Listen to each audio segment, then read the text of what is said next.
Thank you for coming.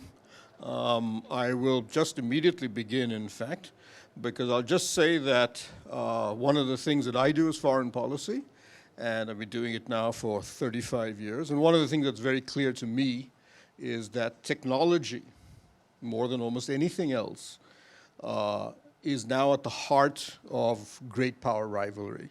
When the US and China are squabbling with each other, we in the media, I say this as a journalist, focus on the aircraft carriers, but when you talk to American officials or Chinese officials, you say at the heart of this is who dominates future technology.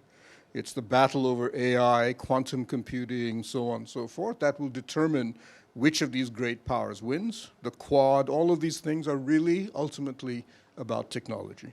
So it's one of the reasons I was very happy when this book came out, other than the fact that I know Anirudh. So without any further ado, I'm going to turn now to Anirudh and ask him, what made you decide to write this book and write about this topic? No, thank you so much, Pramit.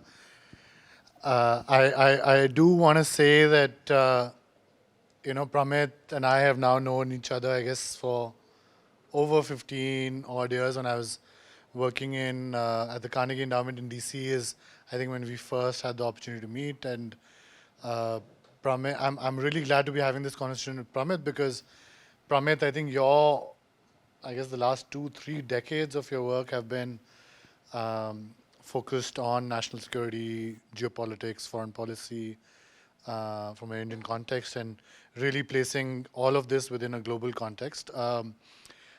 And so I'm excited to be having this conversation with you. And I know one of the first conversations I had, like an informal conversation on the phone after the book came out, was with you, and where I think we were sort of both preaching to the choir that tech is shaping geopolitics. But to answer the question about why I wrote this book, I thought actually, I haven't done this yet, and I've been meaning to do it for a while. So I thought I'll just read the first paragraph of the book, and that'll sort of start to answer at least the question of why I wrote this book. So in May 2020, while most of the world was paying attention to the spread of the novel coronavirus COVID-19, an armed standoff between India and China developed in Ladakh. During the course of this standoff, shots were fired between the two armies for the first time in 45 years. Though the Ladakh standoff seemed like an isolated border incident, it came in a series of odd events relating traditional geopolitical concerns to new questions about geopolitics, technology, and power. In June 2020, just a month later, the US would launch what is called the Clean Network Initiative, meant to bring friendly countries together to create a global 5G network infrastructure independent of Chinese state-affiliated companies such as Huawei. And then just another month later, in July 2020, India would go on to ban several Chinese mobile applications for quote-unquote national security reasons, leaving some Indian tech founders delighted and some others distressed. Clearly something was afoot, and I wondered what was really going on. This I think paragraph sort of captures one of the main reasons that led me to write the book, which was, my own background, I think as was said earlier, has spanned foreign policy, the think tank world, the business world, and more recently for the last decade, the tech world. And in my mind, as I was reading about these events, the India-China standoff, the Chinese apps getting banned, the US starting this Clean Network Initiative, this armed battle after 45 years. For me, a lot of the dots were getting connected in my head, but the narrative that I was reading in the papers seemed strangely like just focused on that standoff. But for me, a lot of this was connected, right? So I was seeing from the tech world perspective, I was seeing how the Chinese capital that had started to pour into India starting 2015-16 was suddenly like becoming very cautious. The US was starting to become very much more interested in the Indian tech ecosystem. All of these developments were happening in the tech world. In Bangalore and Gurgaon, you were seeing the implications of it. But then in Delhi, or in the Lutyens' Delhi, you were seeing the interpretation of these events still from a very traditional mindset, which was this India-China battle, the history of the 1962 battle, etc. And to me, these dots were not connecting. At the same time, by the way, during this COVID lockdown periods, another very interesting set of incidents was happening, which was that Reliance Jio was seeing this massive infusion of capital from US firms like Qualcomm, Facebook, Google, etc. And when I mean massive, this is like running into thousands and thousands of crores. And to me, all of these pieces were getting connected, but I wasn't seeing that narrative being built in the discourse that we were seeing, right? And so one of the main stimulants for me to write this book was to help us all actually connect the dots that were connecting in the back of my mind, but I wasn't seeing happening publicly. And the dots were being connected between geopolitics, foreign policy, national security, economic competitiveness, alliances, and of course it was all connected with what many of us in the tech world see happening in Bangalore and Gurgaon, right? So for me, the main stimulant was to actually connect the dots. That was one. The second one I would say was, being in the tech world and having one foot in the policy world, I was seeing that most of the narratives, right, Pramit, about the intersection of tech and geopolitics, or even tech and geoeconomics, were being driven from the US, right? The narratives were all US driven, where the narrative was being positioned as a very US versus China narrative, right? And it left very little space for the discourse to be global. So I thought that there was an important need there for there to be a India or a rest of the world driven narrative around how tech is shaping our world, tech is shaping geopolitics, and so on and so forth. So that was the other reason. And third was, I would say, a practitioner driven narrative. I thought that there was a lot of geopolitics driven narrative sometimes without understanding the tech-driven narrative, right? So, and having been in the tech-driven world for the last decade or so, I thought it was very important to bring out the narrative from the tech industry itself, right? At this intersection. So those were, I would say, some of the reasons that led me to write the book. So why don't we begin with that? And the first roughly, I guess, 40% of the book, or 1/3 of the book, is really trying to explain how important technology has become to economics, to growth. That it's no longer just a standard labor, capital, growth formula. That technology, and the economist Paul Romer could have won the Nobel Prize because of this. That technology is now almost a standalone element of this growth story. And in many ways now, it used to be considered a subset of capital. Now it's really all by itself driving global growth, and in many ways separating the great economies of the world, who gets on the technology line versus those who don't. So why did you go into that a little and explain how technology, and as your own book mentions, the first segment of it, how technology has become so overwhelmingly important for future growth or even present growth, and where exactly do different economies fit in, including India? Yeah, so I think, the analogy I draw in the book is with the industrial era, right? So if I can take you all back to, let's say 1750, right, or 1800, that time when the industrial era was just starting up, the early industrializing nations of that time, right, Great Britain, to some extent, like largely Western European nations, Germany, Great Britain, etc. You have to almost imagine this. I'm a big history buff, so let your imagination run wild. It's like the 1750s. what are the key metrics or key things that the UK is focused on building at that time, as it sees this industrial revolution as an opportunity to leapfrog other nations in the world who have traditionally been economically much stronger, right? So at that time, the UK is starting to see, okay, how many railway lines am I building? How many factories am I building? How cheaply can I get my raw materials for my textile factories? How can I disrupt countries like India or Egypt that have been the leaders of the textile industry, right? I argue in the book that today we are sitting at a very similar kind of time. That time the transition was happening between an artisanal, rural economy to a industrial economy. Today we are sitting at a transition point where the industrial economy now is being replaced again by the digital economy or a tech-driven economy.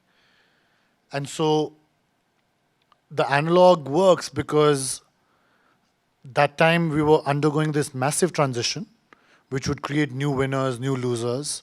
The winners happened to be not the ones that had been the winners in the previous kind of economy. Similarly, today, countries have the opportunity to become winners even if they were not winners in the industrial economy. So that's one very important point. The second important point I would say from a geoeconomic standpoint is the flip of just this. Right? So you have the opportunity to win, but there's also the flip side that if you do not realize that this is an opportunity for you to win this time, even if you're a loser this time. Clearly, India had been a loser in the industrial era, right? So if you were not a winner, you have the opportunity to become a winner this time, possibly. But also, if you don't win this time around, much like if you didn't win in the industrial era, if you don't win in this great tech game and are one of the early winners of this game, then you'll end up again being a laggard, a developing nation, as we've been called for the last several decades, for the next couple of centuries at least, right? Because that's the ramification of this geoeconomic opportunity that tech has presented to us today, right? As a country, and really this is not applicable only to India, but really applicable to any nation around the world.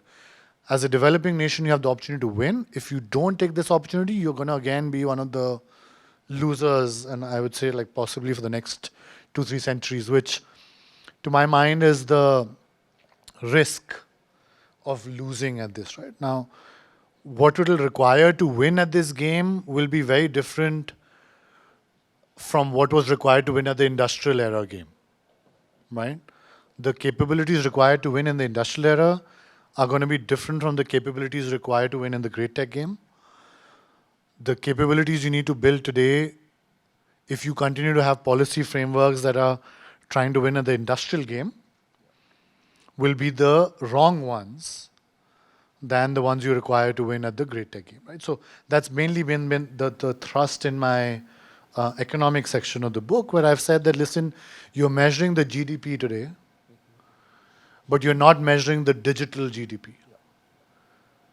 I had a really hard time coming up with the digital GDP estimates of the different countries around the world, what the digital GDP or the tech-driven GDP of the US looks like, what the digital economy measurements of India would look like, right? So for all the tech of Startup India and Digital India today, we do not have clear metrics explaining or measuring what our digital GDP is, right? Whereas the US and Canada and China, countries like that are starting to measure that.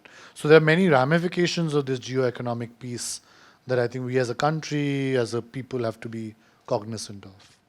Yeah, completely. If you read Alan Greenspan, the former US Federal Reserve Chairman, his memoirs, one of the things he points out that he and Bill Clinton, in trying to map out what the interest rates of the United States should be during the dot-com and the infotech growth, was that Greenspan fought with his own monetary policy committee because he said, look, these companies, these new companies, you know, Microsoft and all of these are adding productivity to the US economy, which none of the 200 measures of indices that the US Federal Reserve was measuring was catching.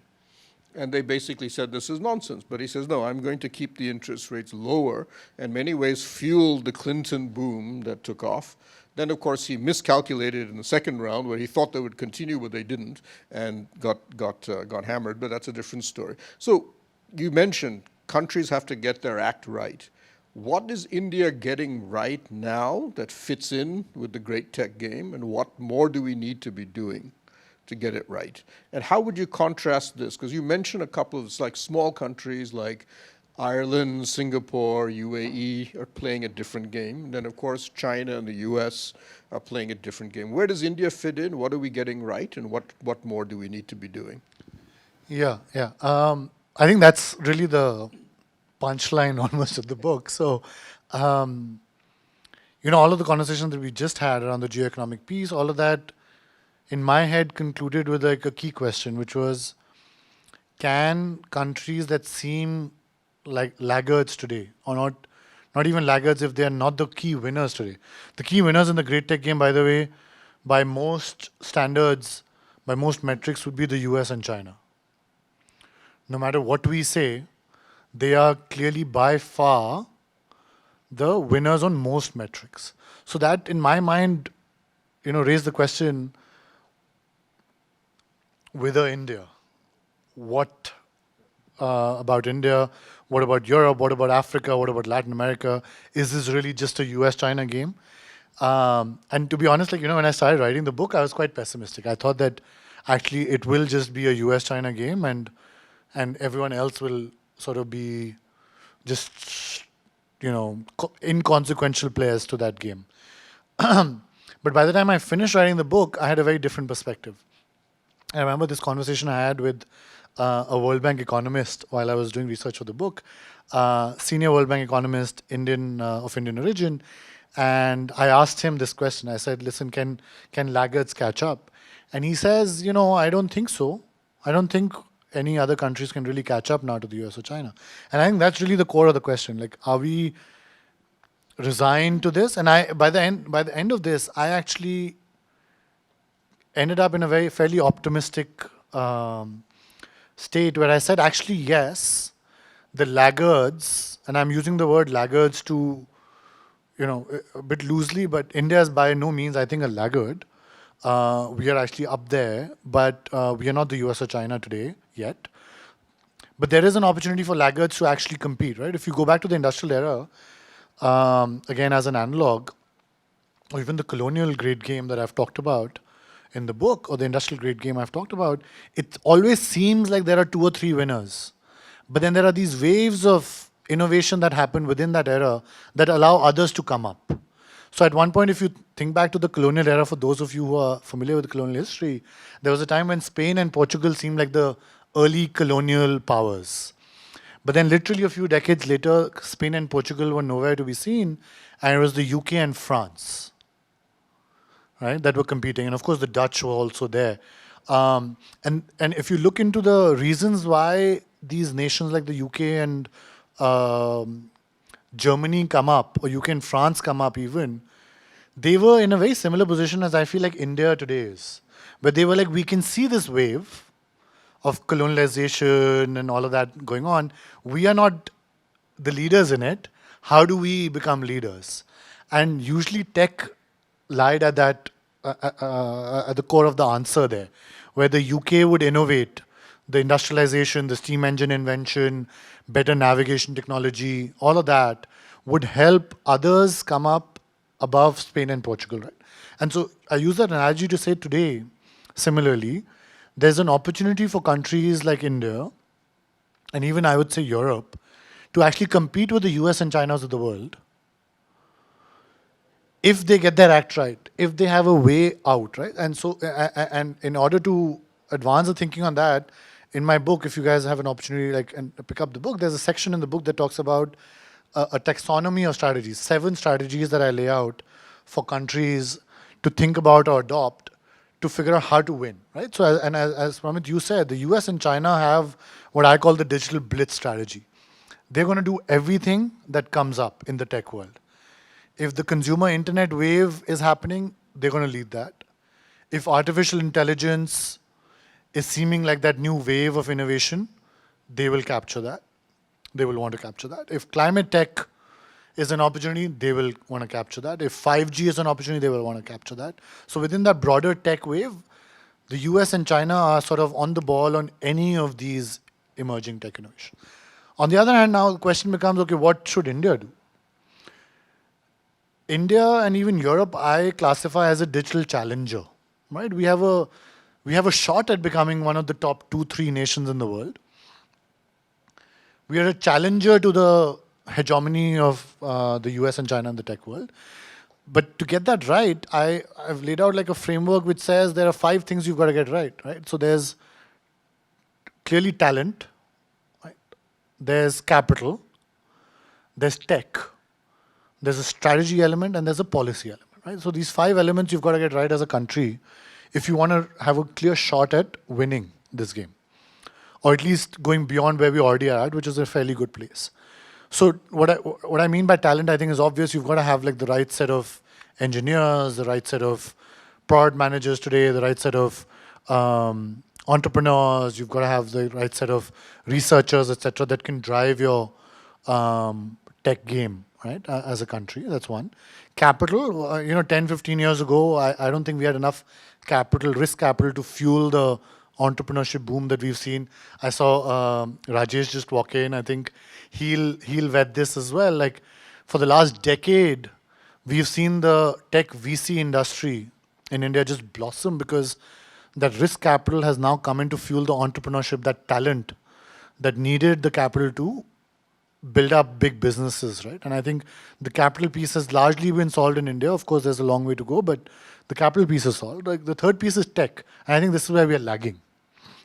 When I say tech, I mean ownership of core tech, ownership of tech infrastructure, ownership of or building of innovative tech, right? Do we have the versions of Google operating systems, Android and Apple iOS, and core tech equipment like the Qualcomms and Ciscos of the world do? No. Do we own the tech infrastructure that's been laid around the world that powers this flow of data, undersea cables and so on and so forth? No, right? Even on the software layer, if you look at it from a tech perspective, ecosystem perspective, we have the application layer that we are building in India. So you'll see lots of great mobile apps, but we don't have the underlying software infrastructure that many companies in the West have actually built, and as a result have accumulated lots of wealth, right? So the tech piece, I think, is something that we really have to further do a lot of work on. Then there's the strategy and the policy piece. I think strategy, I'm not really sure we have a clear, well thought out strategy in India to win this game. We often pat ourselves on the back for 100 unicorns. We often pat ourselves on the back for the number of smartphone users we have in India. And I think those are great metrics, right? Of course, we've done a great job having had 100 unicorns. But I think that's not the ultimate metric for driving your strategy as a country on where you will fit within a larger global tech ecosystem.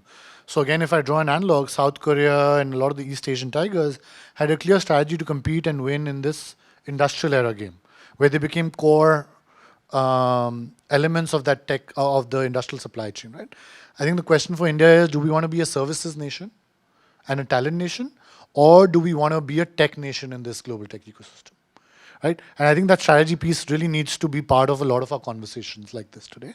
And then there's the policy piece, where I mean, very broadly, very briefly, I'll say that policies have to now be catered to the tech game, not the industrial game. Right? The tech game will require a different set of policies. I'll give you an example. So when drones come out as a technology, our first reaction from a policy standpoint cannot be, let's ban drones, because there might be a national security risk. It cannot be.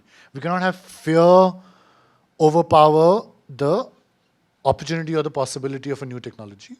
Similarly, with other emerging waves, whether it's Web3, whether it's crypto, whether it's climate tech, we can't have a policy mindset that says, let's ban first, then think later. We have to say, let's let this fester, let the entrepreneurs of India take this technology forward, and let's then figure out a way to regulate the parts that we need to regulate from a national security standpoint, from a sovereign risk standpoint. So the policy mindset has to change, right? So these are the 5 elements of what I think India needs to think differently I'm happy to go into any of these because there's a whole conversation you can have on any of these 5 elements. But that's the broad framework I've tried to provide on how India needs to think about its own game plan. So I'll just talk about one thing which you emphasized quite correctly. And we all sort of know this because we hear about data being the new oil.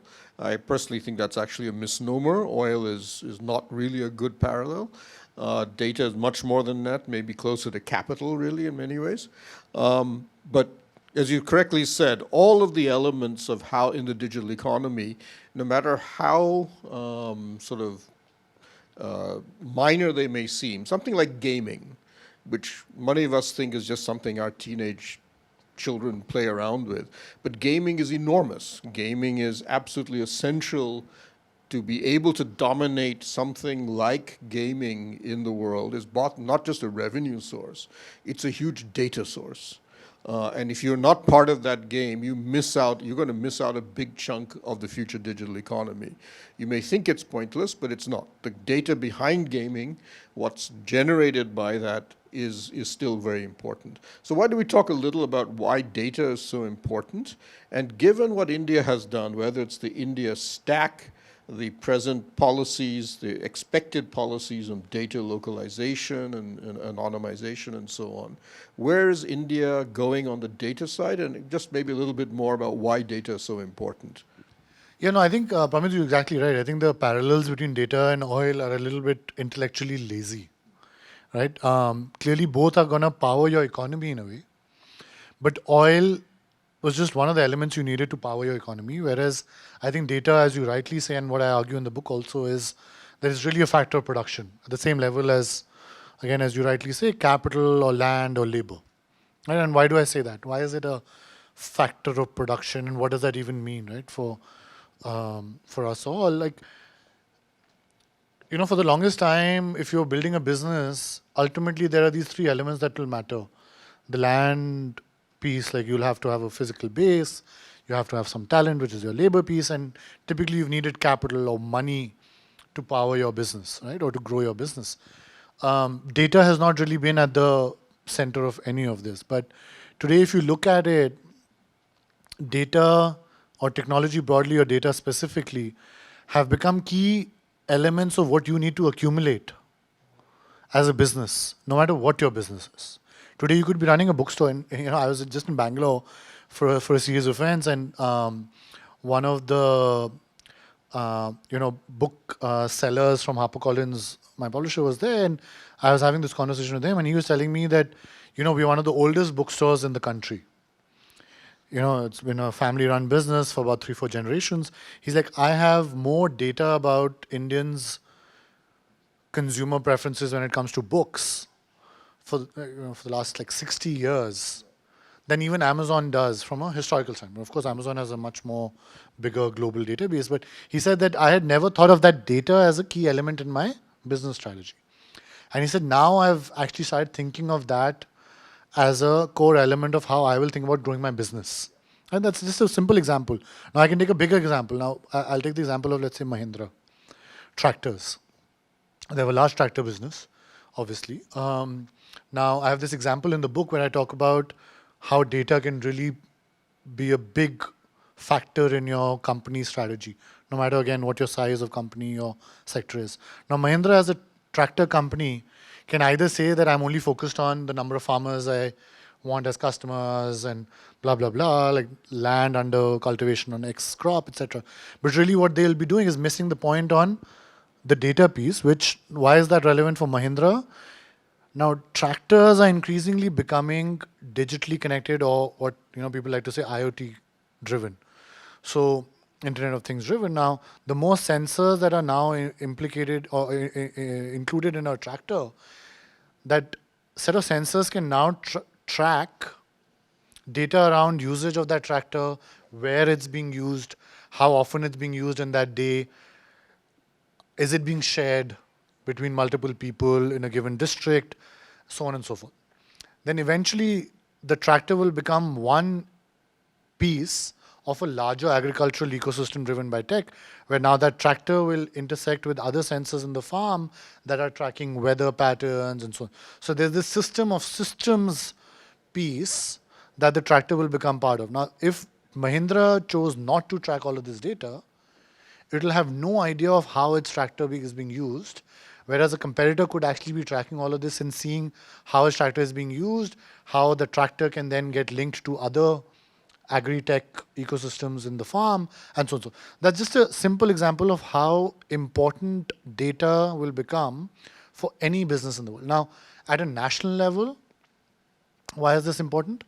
I think that from an Indian standpoint, many people have talked about the risk of digital colonialism or data colonialism, right? Now, if any of you have been following the news, India has been talking a lot about the need for data localization, for large big tech firms to host their data within India.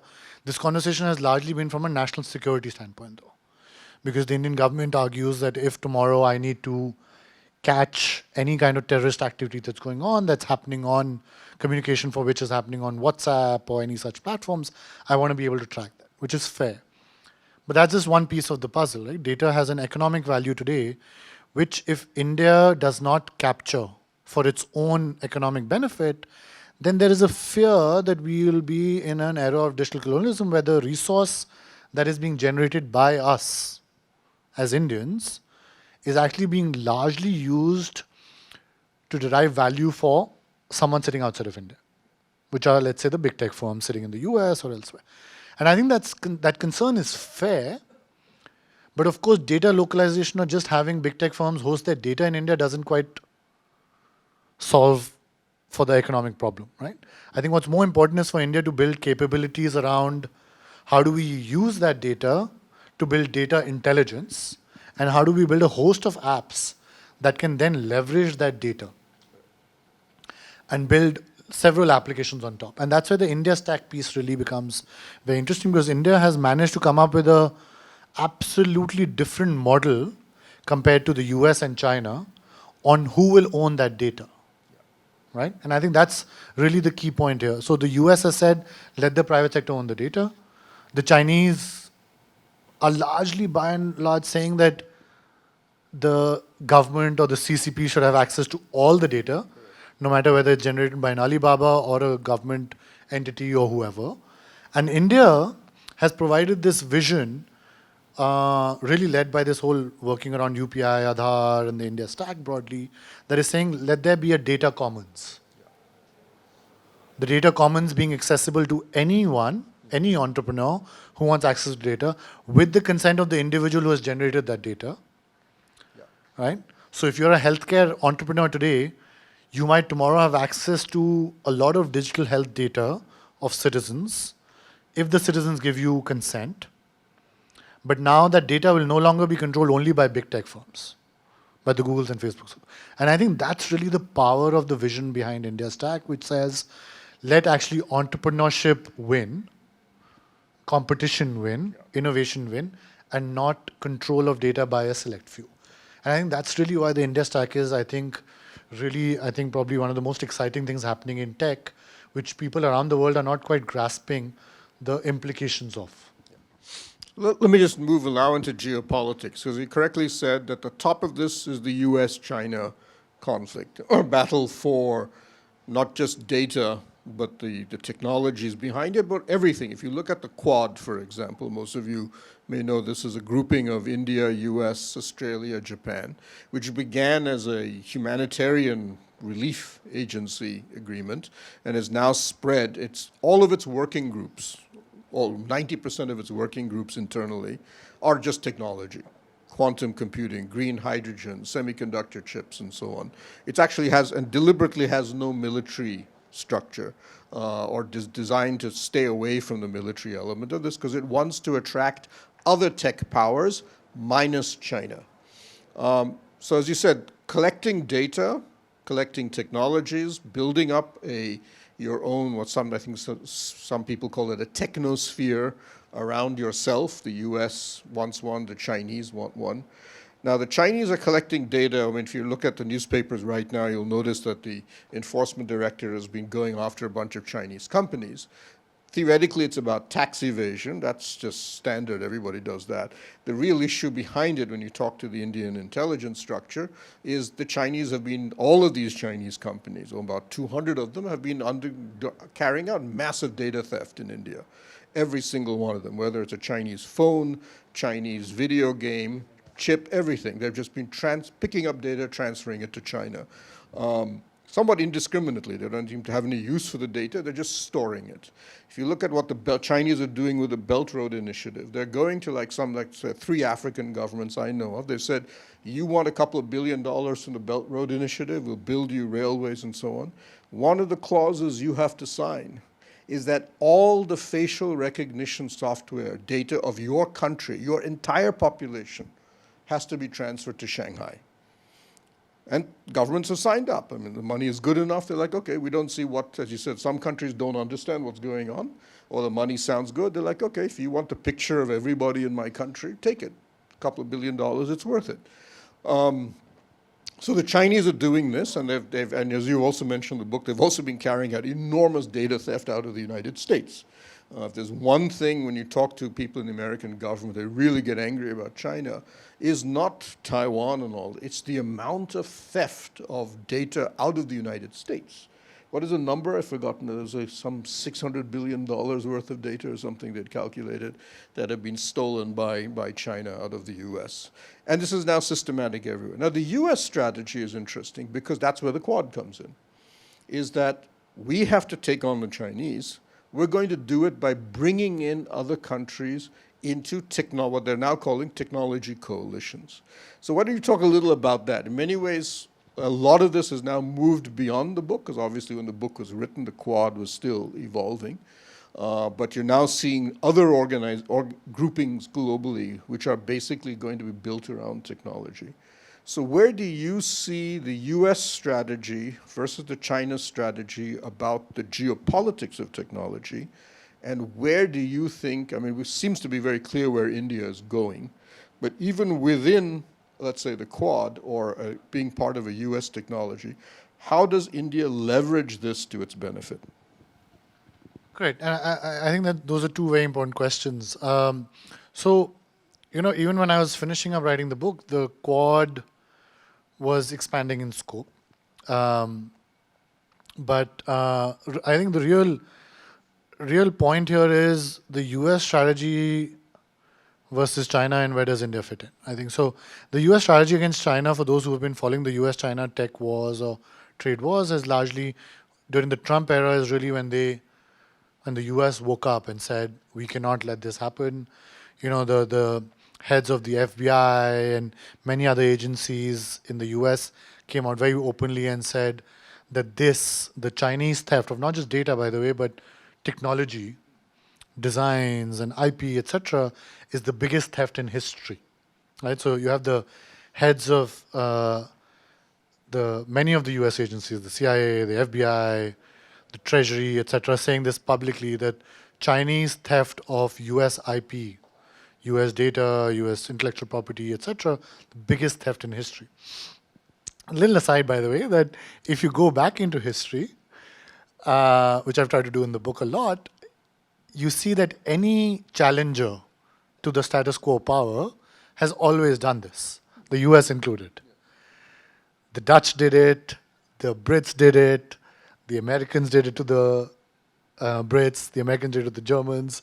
So this is not new, right? I mean, the Chinese have literally taken a leaf out of the playbook of most Western nations to say, we're literally just going to follow your playbook to the T, right? Now, that's just a separate aside. I'm happy to talk more about that later. But now the US strategy, realizing that the Chinese have become real challengers, has been to block China off. Right? They have a lot of these committees now in the US that say the Chinese cannot acquire any company in the US now.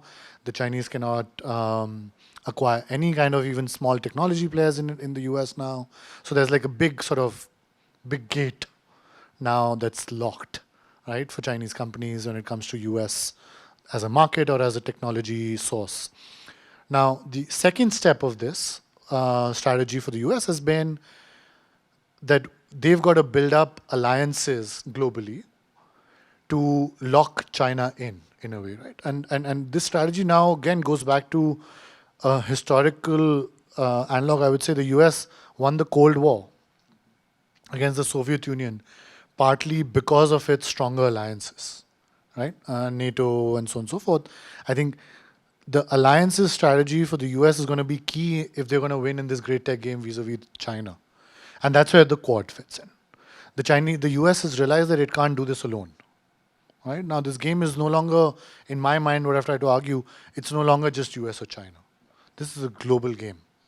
And the reference I've included in the book, which is the Great Game, was when the UK and Russia were fighting in Central Asia, what was called the Great Game back in the day.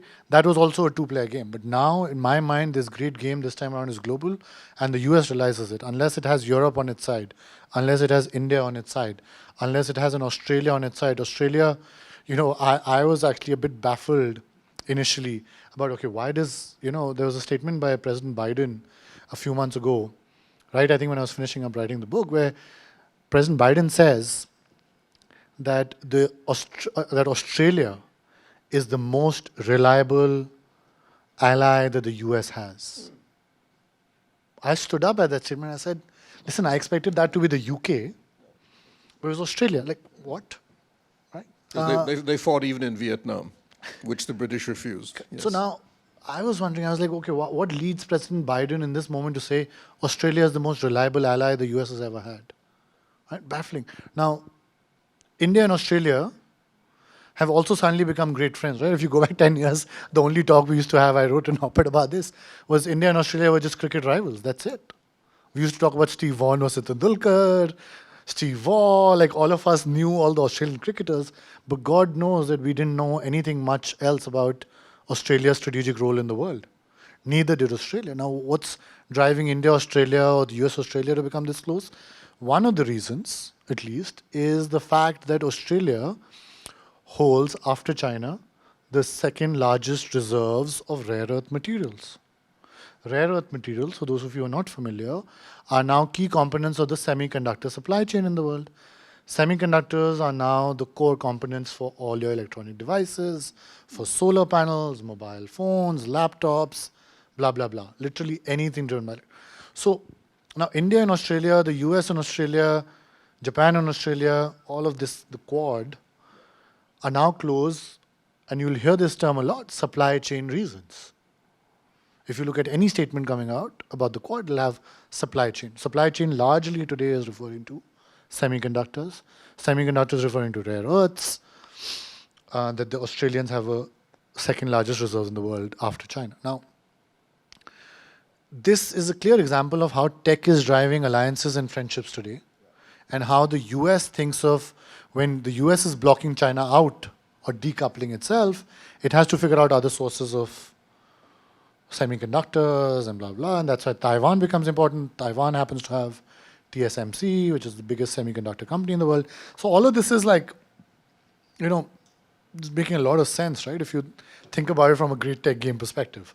The US has a clear strategy of alliances, blocking China off as a way to win the great tech game, because they're worried that that the Chinese will do to them what they did to the Brits, basically, right?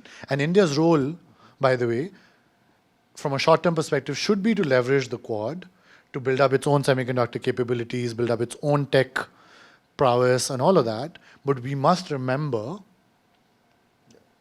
that in this great tech game, at the core, as I think our Foreign Affairs Minister, Mr. Jaishankar, has written in his book as well, at some point this is going to become each man for himself, right? And in a way, you've got to make sure that as India, you're not building over-reliance on certain countries either, but you've got to make sure that you have something to offer that they want so that there's interdependence.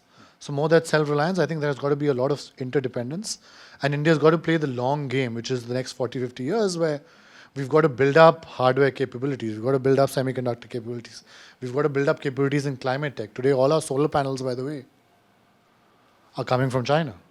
All our EV batteries are coming from China, right?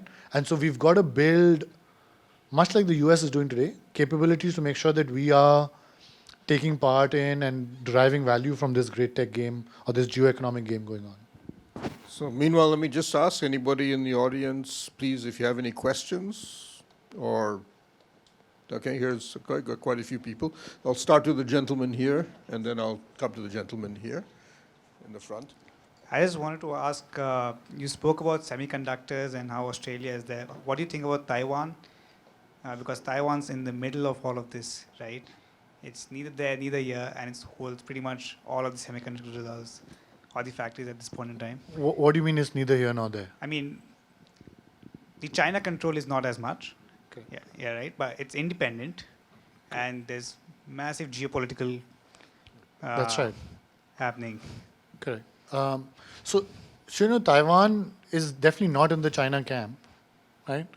One of the worries about Taiwan has no longer become about just it as an island, but its semiconductor capabilities, because many of the big tech firms in the US, etc., are also dependent on TSMC, etc. So this has become a much higher stakes battle between the US and China on Taiwan. If the question is like, where do we see Taiwan going? I think that the US will do its utmost to make sure that the Chinese don't capture Taiwan. The Chinese, however, have had a long-standing history about maintaining that Taiwan is part of mainland China. I think the best outcome for the world would be if the stakes don't become higher.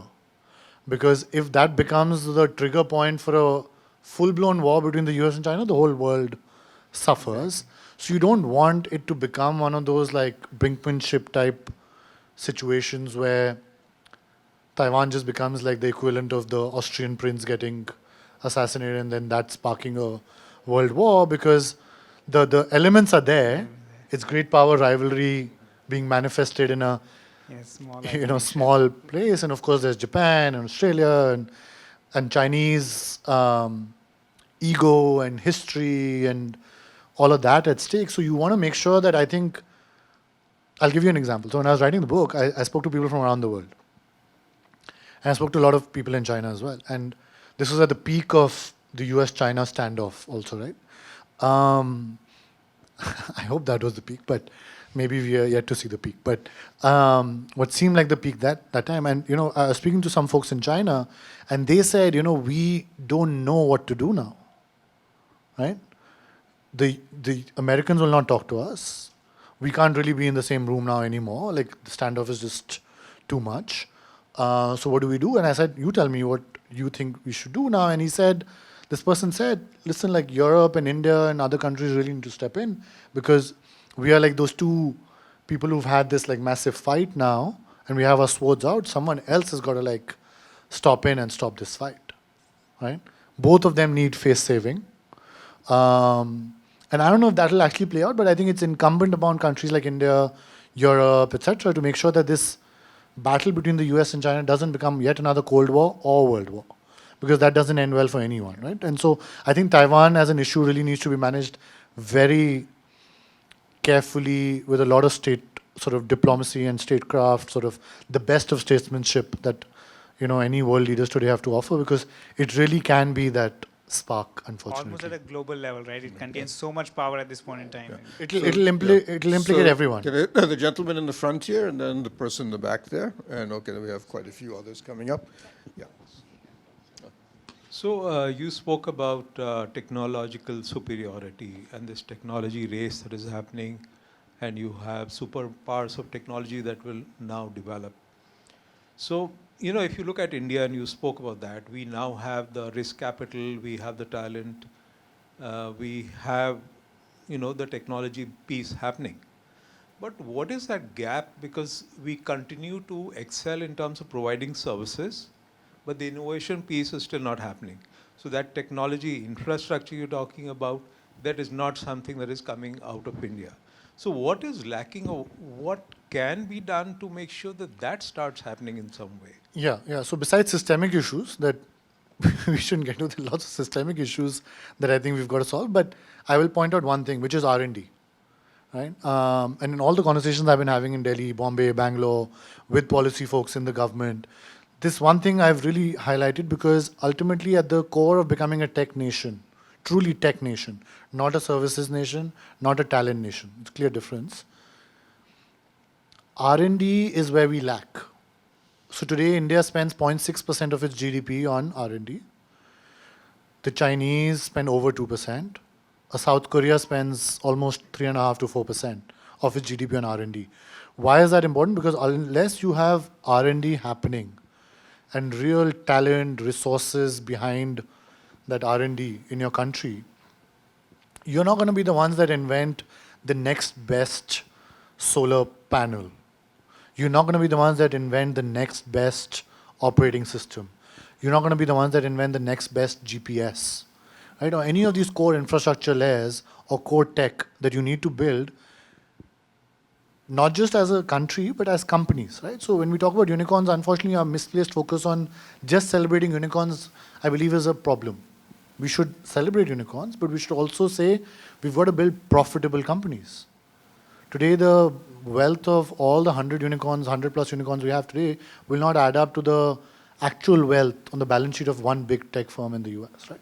And that's the metric we've got to track, how much wealth creation is happening, true wealth creation, right? Not just guzzling of venture capital, right?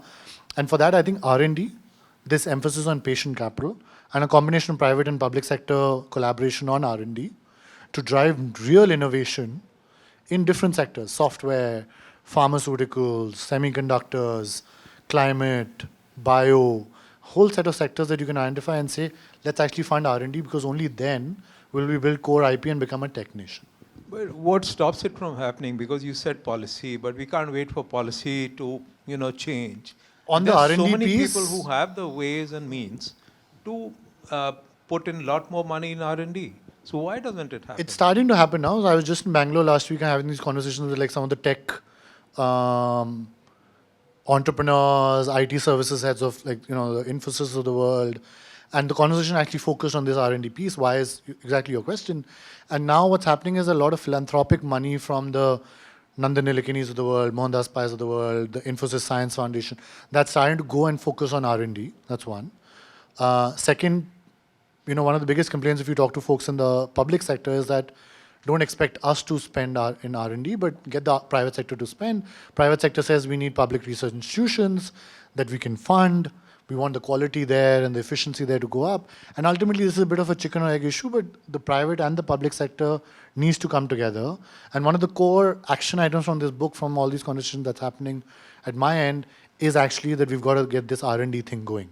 And it'll require better conversations, better collaboration between the public sector, the venture capital community, the people who have the wealth in the private sector, and the governments, and the researchers at this R&D setup that we have. We, by the way, have a lot of good R&D institutions in India, but all of this has to come together to culminate in a clear strategy and a clear allocation of resources and clear source of those resources, and also collaboration with the best research institutions around the world. So it's a longer conversation, but I think the elements are starting to be put together now. Yeah. Gentleman in the back there. Yeah, there's been no reference to Russia at all in the discussion so far. So I was just wondering whether that comes in, particularly as far as global political collaborations and affiliations are concerned. And does Russia pose a concern in any way in this entire tech game? That As a tech. Yeah. See, I've covered Russia a fair bit in the book from a couple of different perspectives, but I'll just share a couple, right? So Russia today does not have the tech capability that a China does, a US does, and even in India does in the modern version of tech. Right? They were very strong, obviously, in military tech, defense tech, which India continues to have certain level of dependence on them for, but they have very little to offer. Today, they have less to offer than even in Australia does to the world, right? That said, by the way, I'll just mention that, we talk a lot about Chinese surveillance systems and AI-driven facial recognition systems, etc. The Russians have actually built a very different model of surveillance, which is cheaper and more efficient than the Chinese one, by the way. And I've spoken about that in the book. So, but that again has not quite offered a clear vision for why Russia would be a key player in the great tech game. Unfortunately, I think they are going to get relegated to almost irrelevance unless they pick up this game, right? Besides a few Russian investors who've invested broadly in tech startups, even in India and elsewhere, they've done little to spawn a innovative tech ecosystem within Russia. And I think that's really one of the failings of the Russian state today. They really have got to do that, otherwise they'll become largely irrelevant. Okay, why don't we start taking a couple of questions together? So there are three gentlemen in the front, so why don't we have each of them speak, and why don't you answer their questions as a group? Okay, quick question on biotech. Between US and China's obstinate zero COVID policy linked to their inability to have an mRNA vaccine. How will this play out? My question was more about data. Obviously, you mentioned data is the new oil. Obviously, that's not a new term. It was coined all the way back in 2006. And all Fortune 500 companies in the US have data as part of the decision making. I wanted to get your perspective on, obviously, India, we've got a lot of data as well here, a lot of technology. But are Indian companies as well getting good at filtering out the noise and actually leveraging the data, right, for decision making? Hi, thanks for a stimulating evening. I just want to understand the premise of your argument a little more deeply. So, in your view, what does winning this tech game actually look like? Is it about having exclusive capabilities or some nationally accruing source of revenues? And why do you think that this is going to be such a, shaped in a way that if you miss this bus now, the next one won't come around for a couple of centuries? So let me take that question first. So I believe that this game now, this great tech game, that the way I've termed it, the big tech firms of today are more powerful than the oil, telecom, or railways companies of the US during their sort of gilded age for several reasons. One, that those firms like the oil firms or the Rockefellers and so on and so forth were largely restricted to their specific sectors. Today, however, the big tech firms are spawning across sectors. Their products, their activities, the kind of wealth they're generating are now also getting spread across multiple sectors. The oil companies didn't really diversify that much outside of oil. The tech firms, however, are.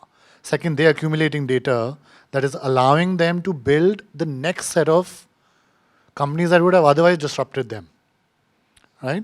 So Facebook sees data, then takes the decision on buying WhatsApp. Sees data and then takes the decision on buying Instagram.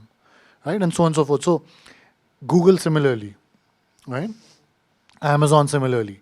If you look at all of these companies, and that's why they're under all of these antitrust sort of movements, because they're using their resources to actually build monopolies, not just in the sectors they have operations already in, but in other sectors as well. Why do I think that if we miss this wave, we'll lose? Is because, you look at even the industrial era, countries that did not understand the game at that time, that continue to focus on an artisanal economy or a rural economy, etc., didn't figure out a way to industrialize early, just lost.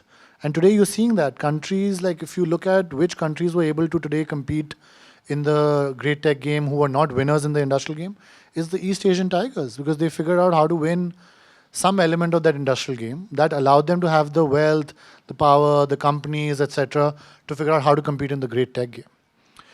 If you don't win or figure out a way to win in any of these games, you will be relegated. There is, to me, I would ask you the question, what is the basis of thinking you would not, right?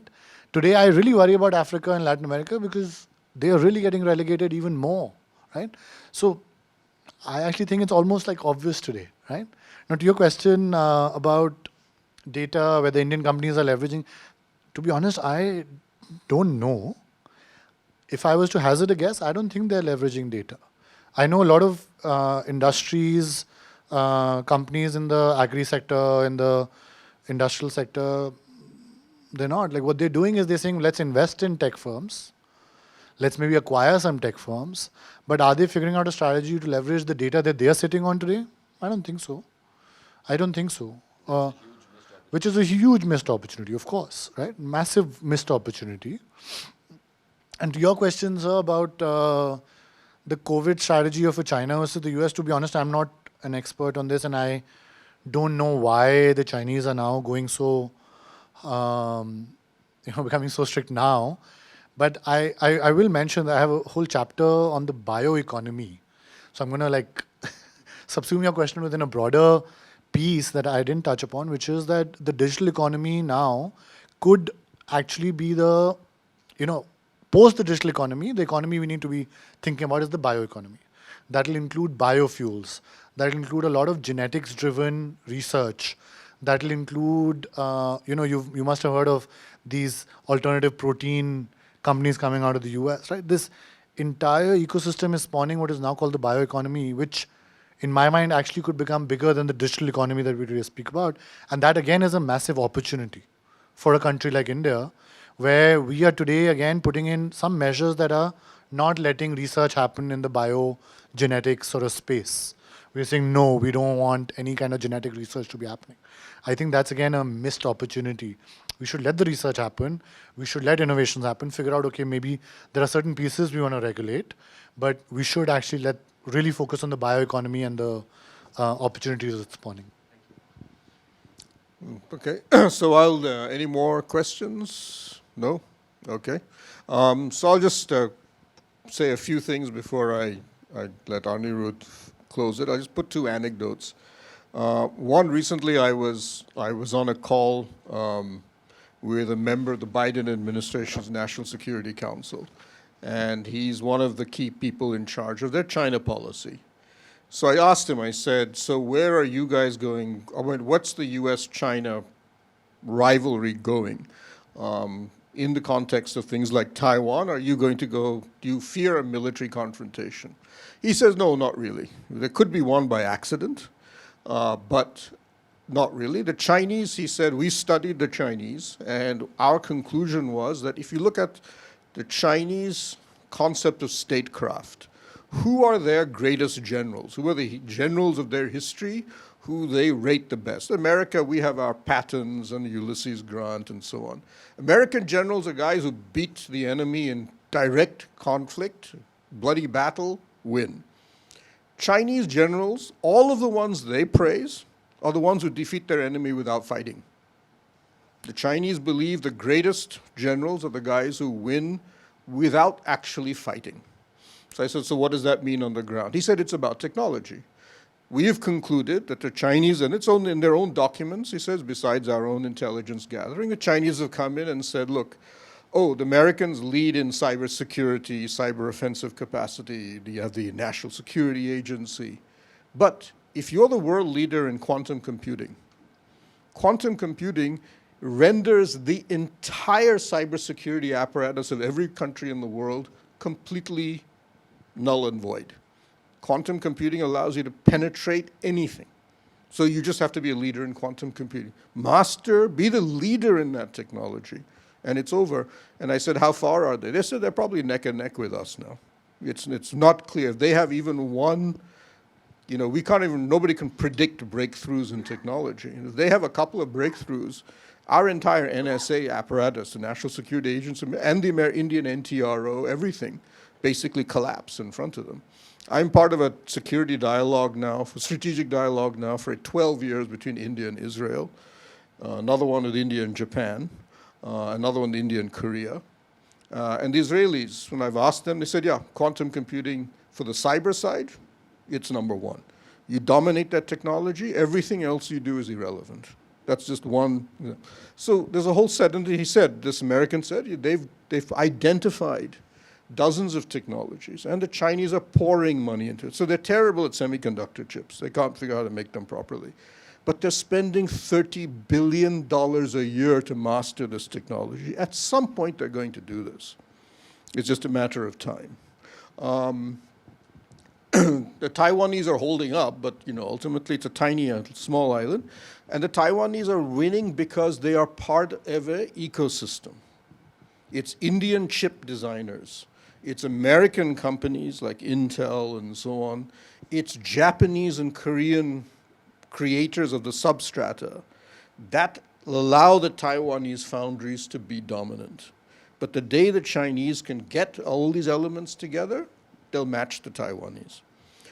So on and so forth. So he said it's a battle that'll continue on a whole host of fronts. The other thing I'll mention, I was on television once and I was saying that what struck me as interesting during the COVID crisis was that President Macron and Chancellor Scholz went to Russia. And you may remember there was an issue about the Russians taking a COVID sample. And they both said, no, nobody takes a COVID sample. Nobody takes a nasal. The Russians cannot be allowed to take, put in anything in our noses or take a sample from us. Why? They did not want their DNA to be held by the Russian government. So I said, this is very interesting, because then I asked a friend of mine in the Israeli intelligence system, I said, what's that all about? He says, we now are capable, most governments are capable of developing a virus specific to somebody's DNA. We can kill you and make it look like you died of a disease 6 months down the line. Most governments, if they don't have that capacity, are heading in that direction. He said, this is going to be something that will be common in the future. World leaders will not allow DNA samples to be taken by a government they deem hostile. Right? So I mentioned this on TV. I said, this is interesting, blah, blah, blah. I got a call from the Indian government. They said, can you write about this? I said, why? Because we need the public to understand that this is what the future is about. Nobody gets that this is already beginning. They just think that, yeah, we're vaccine kings of the world, or that's it. No, this is where biowarfare is coming. And another country that's spending billions, China. There's a reason why the Wuhan Virology Center existed, and they were going after bats. Bats are like virus hubs. They have more viruses in them than almost any other animal in the world. So you study bats if you want to know viruses. They lost control of it maybe or something, we don't know what happened. But you study bats, it's very important.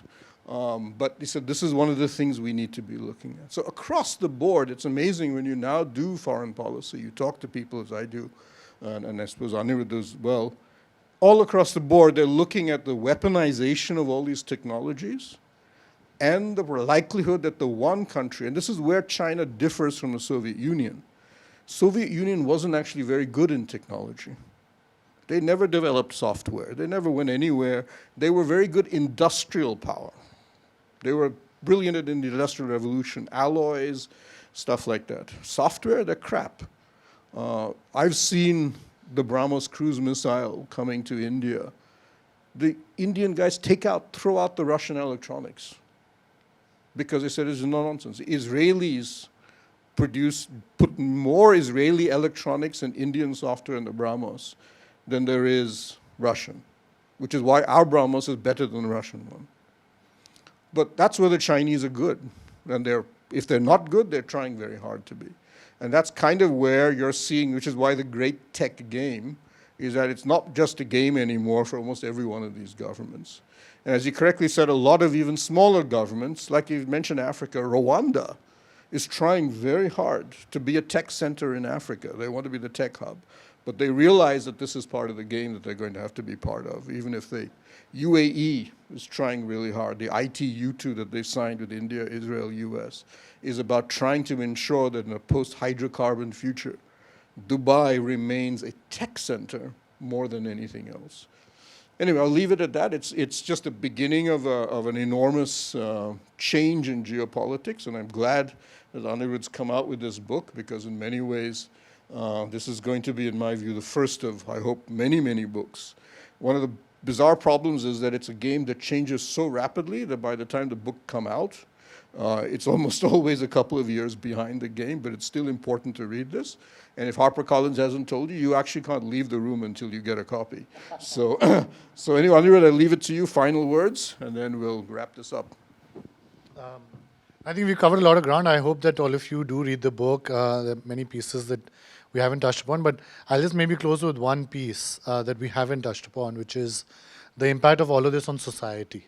Right? So we've talked a lot about the geo-economic piece or the geopolitical piece, but the last section of my book really touches upon, I think, the one that actually is possibly the more important of all three of these, which is what impact is tech having on society, and by which I mean what impact is it having on both societal structures, sources of inequality within our society, and also our human behavior, our values, right? And I think that's a piece that's not been studied enough either, globally. Right? So when I was writing the geoeconomic and the geopolitical pieces, There are a lot of people, at least in the West, who've been writing or thinking about this, but the societal piece, very hard to find people, academics or researchers writing about the impact of tech on society beyond the piece around distraction, right? Or this lack of attention, or the attention deficit that obviously many of us, as well as kids in the future generation, are likely to face. But there's a broader implication of all of these things that tech is spawning, which is, just to give an example, tech will shape our values, or this great tech game will shape our values almost at the same level and scale, if not more, than how the Industrial Revolution shaped our values. Right? The Industrial Revolution changed our family structures. We went from big joint families, living sort of spread out into like these insects that have been concentrated into like urban hubs, right? Nuclear families. All of them have been implications of the Industrial Revolution, right? The values around efficiency, wealth, this whole idea that we must build everything cheaply, disregard the environmental impact. All of these are, to be honest, like values that were spawned by the Industrial Revolution, or the things that the Industrial Revolution required you to do to succeed, right? And so now we've all got to think in our own way how tech will shape the values of our society, us as humans, as families, etc., going forward, right? It's not just about the attention deficit anymore, in my mind, right? Think about the impact this is having on the kind of leaders we are producing.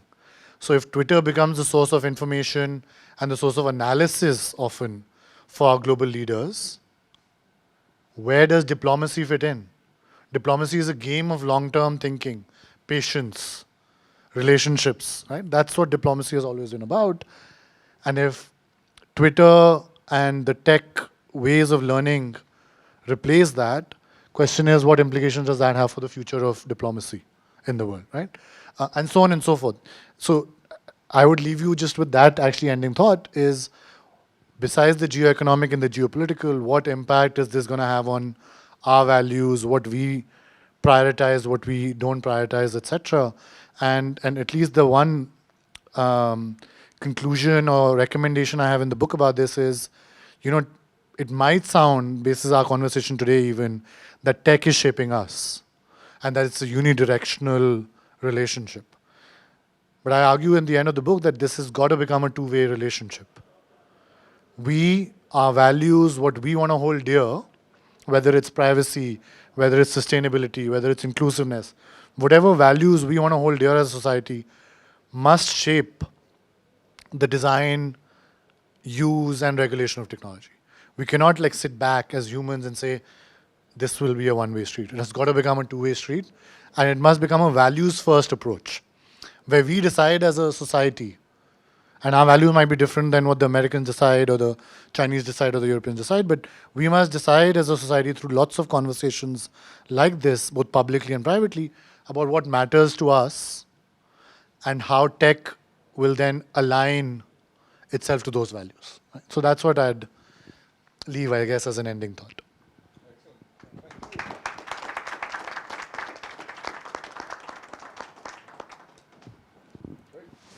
Thank you, everyone.